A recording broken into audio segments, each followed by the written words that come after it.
మెదక్ వెళ్దాం. మెదక్లో అయితే మనకి ఒక బ్రేకింగ్ హాట్ టాపిక్ జరుగుతూ ఉంది.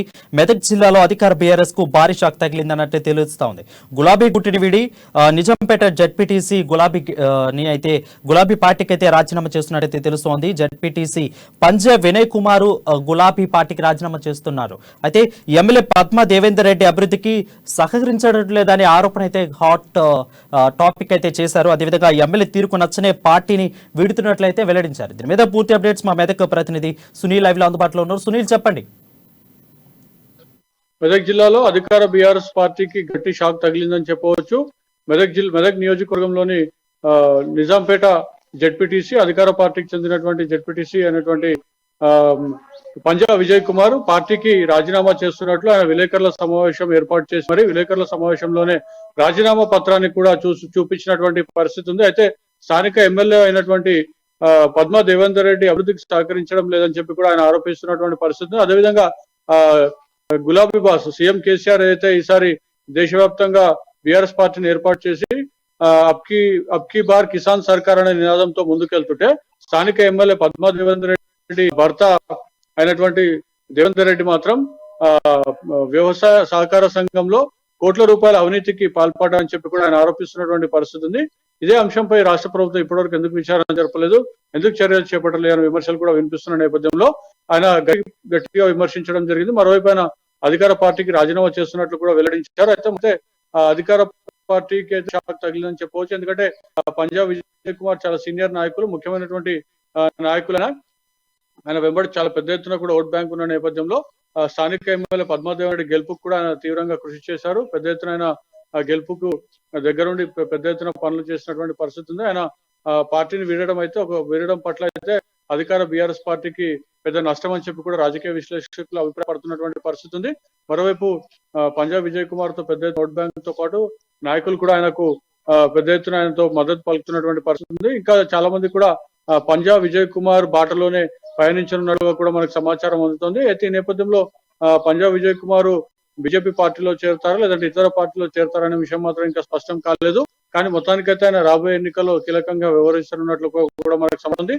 అయితే ఆయన ఏ పార్టీలో చేరినప్పటికీ కూడా ఆయన ఎమ్మెల్యే టికెట్ అడిగే అవకాశం ఉంది. అదేవిధంగా మెదక్ బరి నుంచి పోటీ చేయాలని చెప్పి కూడా ఆయన ఆలోచిస్తున్నట్టుగా కూడా మనకు సన్నిహితుల నుండి అందుతున్నటువంటి సమాచారం ఉంది. మొత్తానికైతే బీఆర్ఎస్ పార్టీకి అదేవిధంగా మెదక్ ఎమ్మెల్యే పద్మా దేవేందర్ రెడ్డికి మాత్రం ఇది గట్టి షాక్ అని చెప్పవచ్చు. అయితే ఈ అంశంపై మంత్రిశ్రావు దృష్టికి కూడా గతంలో ఆయన ఈ అంశాలను తీసుకెళ్లడం జరిగింది. ఆమె పద్మా దేవేందర్ రెడ్డి అభివృద్ధికి సహకరించడం లేదని చెప్పి కూడా ఆయన చెప్పడం జరిగింది. అదేవిధంగా బీఆర్ఎస్ పార్టీ అధిష్టానం దృష్టికి కూడా ఈ అంశాలను తీసుకెళ్లినప్పటికీ కూడా అక్కడ నుంచి పెద్దగా స్పందన రాకపోవడంతో ఆయన పార్టీని వీడారని చెప్పి కూడా మనం భావించవచ్చు. అయితే సునీల్, చూసుకున్నట్లయితే వీళ్ళిద్దరికీ అభివృద్ధి మధ్య వచ్చిన విభేదాలా లేదంటే వర్గపోరా, ఇంకేమన్నా అనుమానాలు ఏమన్నా అక్కడ వ్యక్తమవుతున్నాయా? లేదు, అభివృద్ధికి సహకరించడం లేదని చెప్తా ఉన్నారు. అయితే అదేవిధంగా ఎమ్మెల్యే భర్తపై కూడా ఆయన ఆరోపణలు చేయడం జరిగింది. గతంలో కూడా ఎమ్మెల్యే భర్తపై వ్యవసాయ సహకార సంఘంలో అవినీతికి పాల్పడారని చెప్పి కూడా ఆ డైరెక్టర్లు కానివ్వండి, సభ్యులు కానివ్వండి, అధికారులకు ఫిర్యాదు చేయడం జరిగింది. దానిపై కూడా కొంతమేర విచారణ జరిగినప్పటికీ అనంతరం రిపోర్టుకు సంబంధించి విచారణ జరిపినటువంటి అధికారులు రిపోర్టు మాత్రం బహిర్గతం చేయలేనటువంటి పరిస్థితి ఉంది. అయితే ఈ నేపథ్యంలో ఇవన్నీ అంశాలు, అదేవిధంగా అభివృద్ధికి సహకరించడం లేదు, అదేవిధంగా తమ వర్గాన్ని పట్టించుకోవడం లేదని చెప్పి కూడా ఆరోపణలు వినిపిస్తున్న నేపథ్యంలో ఆయన మొత్తానికి కలత చెందారని చెప్పవచ్చు. వీటన్నిటికీ ఫుల్ స్టాప్ పెడుతూ ఆయన పార్టీకి అయితే రాజీనామా చేశారు. అయితే త్వరలో ఏ పార్టీలో చేరుతారనేది మాత్రం సస్పెన్స్ గా ఉంది. పైన కీలకంగా ఎమ్మెల్యే స్థాయికి పోటీ చేసే అవకాశాలు మాత్రం ఉన్నాయని చెప్పి కూడా క్యాడర్ నుంచి వినిపిస్తున్నటువంటి పరిస్థితి ఉంది. మొత్తానికైతే ఈ అంశాలను అయితే బయట పెట్టారు, కానీ అంతర్గతంగా ఇంకేమైనా అంశాలు ఉన్నాయన్న మాత్రం ఇంకా వెల్లడించలేదు. మరోవైపు త్వరలోనే మళ్ళీ మీడియా సమావేశం నిర్వహించనున్నట్టు కూడా మనకు సమాచారం ఉంటుంది. ఆ సమావేశంలో ఇంకేమైనా అంశాలు చెప్తారనేది మాత్రం వేచి చూడాల్సిన అంశం. సునీల్, చూస్తే హైకమాండ్ దృష్టికి ఈ పంజా వినయ్ కుమార్ ఎమ్మెల్యే పద్మా దేవేందర్ రెడ్డి మీద హైకమాండ్ దృష్టికి తీసుకెళ్ళినట్లయితే చెప్తున్నారు మీరే, ఎందుకంటే మంత్రి హరీష్ రావు కూడా చెప్పారు. సో ఈ నేపథ్యంలో ఎందుకు మంత్రి హరీష్ రావు గాని అదేవిధంగా పార్టీ హైకమాండ్ ఎందుకు స్పందించలేకపోయింది?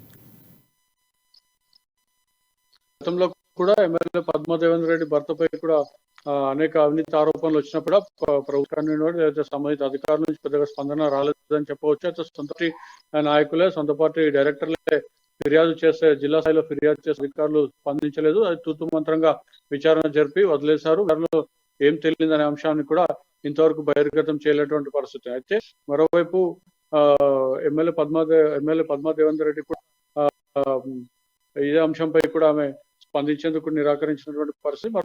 గత కొద్ది రోజులుగా కూడా కొంత క్యాడర్ కి అదేవిధంగా ఎమ్మెల్యే పద్మాదేవేందర్ రెడ్డికి విభేదాలు అదేవిధంగా దూరం జరుగుతున్నట్టుగా కూడా సమాచారం అందుతోంది. అందులో భాగంగానే ఒక కీలక నాయకుడు అయితే రాజీనామా చేసినట్లు ప్రకటించి బయటకు వచ్చిన అంశం ఉంది. కానీ మరికొంతమంది బయటకు వచ్చే అవకాశం ఉన్నట్లు కూడా సమాచారం అందుతోంది. మొత్తానికైతే కొంతమేర పార్టీలో క్యాడర్ లో కూడా నిరసన వ్యక్తమవుతున్నటువంటి పరిస్థితి ఉంది.